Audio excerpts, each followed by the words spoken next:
साबुदाणा वडा खायला मजा कधी येते? बाहेरून क्रिस्पी आणि आतून सॉफ्ट असा साबुदाणा वडा खायला कोणाला नाही आवडणार? तर तो कसा करायचा ते आपण पाहूया. पाव किलो जर का साबुदाणा घेतला तर अर्धा किलो बटाटे घ्या. आणि जर का अर्धा किलो साबुदाणा असेल तर 1 किलो बटाटे घ्यायचे. तर साबुदाणा जुना की नवीन कसा ओळखायचा? साबुदाणा जेव्हा आपण पाण्यातून धुवून काढतो त्यावेळेस दुधासारखे जाडसर पाणी निघते. आणि जुना जर का साबुदाणा असेल तर साबुदाणा धुताना ट्रान्सपरंट पाणी निघते. तर तो साबुदाणा जुना समजावा. साबुदाणा असल्यामुळे भिजवून झाल्यावर साबुदाणासुद्धा मोकळा होतो आणि नवीन असेल तर तो चिवट होतो. साबुदाणा वडा करायच्या अगोदर बटाटे 2 तास तरी पहिले उकडून ठेवावेत. कारण सांगते. कुकर थंड झाल्यानंतर बटाटे लगेच एका भांड्यात काढून साध्या पाण्यात न बुडवता नॅचरल थंड होऊन द्यायचे. हे बटाटे बघा कसे एकदम ड्राय वाटत आहे. जरासुद्धा याच्यामध्ये पाण्याचा ओलावा नाही. पहिले बटाटे हाताने फोडून घ्यायचे, नंतर फोकच्या साहाय्याने त्याला असे मॅश करून घ्यायचे. बटाटे मॅश करून घ्यायचे म्हणजे बटाट्याचा पूर्ण लगदा झाला पाहिजे. त्यामुळे काय होतं, बटाट्यामुळे साबुदाणा पूर्ण आवळला जातो. कुरकुरीत वडे पाहिजे असतील, साबुदाणा वडा तेलात टाकल्याबरोबर विरघळायला नको किंवा फुटायला नको, यासाठी बटाटे नॅचरल थंड होऊन द्यायचे आणि साबुदाणासुद्धा जुनाच घ्यायचा आहे. या 2 बेसिक गोष्टी जर व्यवस्थित असतील तर साबुदाणा वडा तुमचा अजिबात फसणार नाही, फुटणार नाही आणि तेलात टाकल्याबरोबर वितळणारसुद्धा नाही. आता याच्यामधले अर्धे शेंगदाणे वड्यासाठी घेत आहे, कूट करण्यासाठी. शेंगदाण्याबरोबर टाकायचे आहे 2 चमचे जिरे. तुमचा जर उपवास असेल, तुम्हाला उपवासाला जर का जिरे चालत असतील तर टाका, नसतील चालत तर जिरे स्किप करा. हिरव्या मिरच्या घालून घ्यायच्या. तिखट तुमच्या आवडीनुसार घ्या. याच्यामध्ये चवीनुसार मीठ घालून वाटून घ्यायची. वाटतानाच आपण मीठ टाकले तर शेंगदाण्याबरोबर आणि मिरचीबरोबर मीठ एकजीव होऊन जाईल. आता कढईमध्ये साबुदाणा वडा पूर्णपणे बुडेल इतपत तेल घालून घ्यायचे. तेल चांगले गरम होऊन द्यायचे.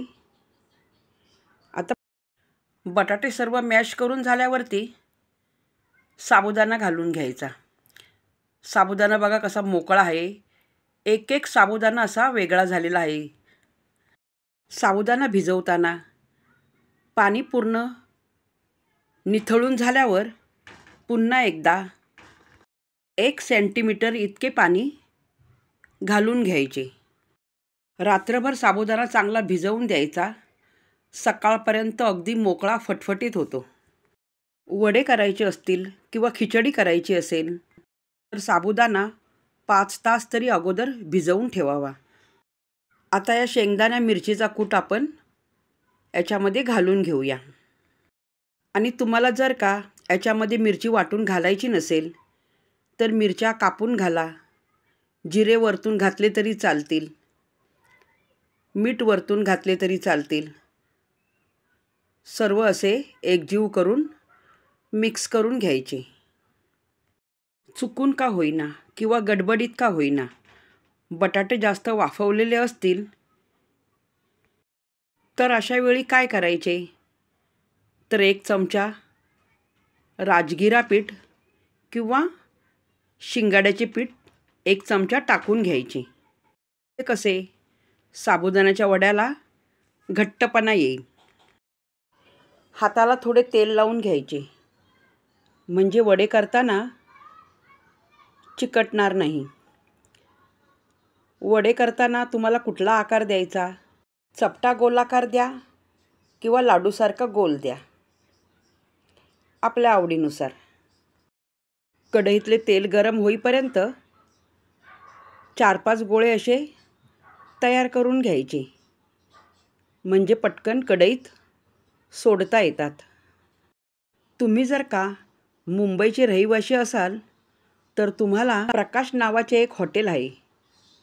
त्यांचे साबुदाणे वडे खूप प्रसिद्ध आहेत. गिरगावमध्ये फडकेवाडी मंदिरासमोर त्यांचं हॉटेल आहे. मुंबईकर कोणी हा व्हिडिओ बघत असतील तर खरंच मला कमेंट्स करून सांगा. जे आजूबाजूचे रहिवासी आहेत त्यांनी प्रकाशच्या इकडील साबुदाणा वडा खाल्लेला आहे आणि प्रकाशचा हॉटेलचा साबुदाणा खूप प्रसिद्ध आहे आणि त्यांच्यासारखा साबुदाणा वडा आजपर्यंत कुठल्याही हॉटेलवाल्याला जमला नाही. तर मुंबईकरांनो, तुम्ही जर का हा व्हिडिओ पाहत असाल तर नक्की कमेंट्स करून सांगा तर हे खरे आहे की नाही. लोकांनाही माझी खात्री पटेल. त्यांच्याकडे जो साबुदाणा वडा मिळतो तो रोज मिळतो, असे नाही की उपवासाच्या दिवशी. जास्त करून साबुदाणा वड्यासाठीच त्यांच्याकडे मागणी जास्त असते, उपवास असो किंवा नसो, पण लोक तिकडचा साबुदाणा वडा खायला नक्की येतात. साबुदाणे वडे तेलात तळताना लाल आणि असे कुरकुरीत तळून घ्यायचे. खाताना ते क्रिस्पी लागले पाहिजे.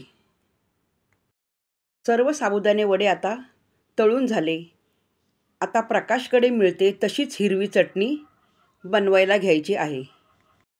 हिरवी चटणीसाठी शेंगदाणे घेतले भाजलेले, 5-6 हिरव्या मिरच्या घालून घ्यायच्या. तिखट तुमच्या आवडीनुसार घ्या. 2 चमचा जिरे घालून घ्यायचे. चवीनुसार मीठ घालून घ्यायचं.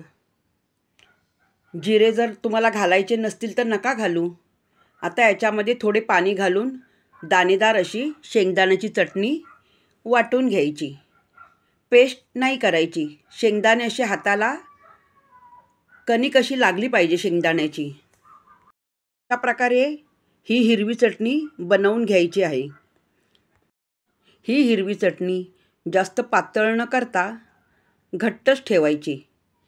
आता या चटणीला आपण गरम करून घेणार आहोत.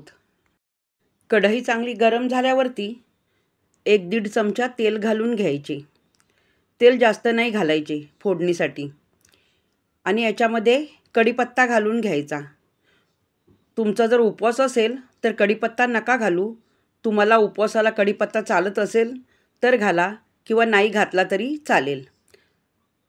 तर हिरवी चटणी त्याच्यामध्ये आता घालून घेऊन चमच्याने चांगली ढवळून घ्यायची. डब्यामध्ये थोडेसे पाणी घालून ते पाणी कढईमध्ये घालून घ्यायचे. बस, आता पाणी घालायची गरज नाही. एवढीच घट्ट चटणी आपल्याला पाहिजे आहे आणि अशी एक उकळी आणून द्यायची फक्त आणि गॅस बंद करायचा. तर अशा प्रकारची चटणी साबुदाणा वड्याबरोबर खूप छान लागते. रेसिपी आवडल्यावर रेसिपीला लाईक करा, शेअर करा, सबस्क्राईब करा.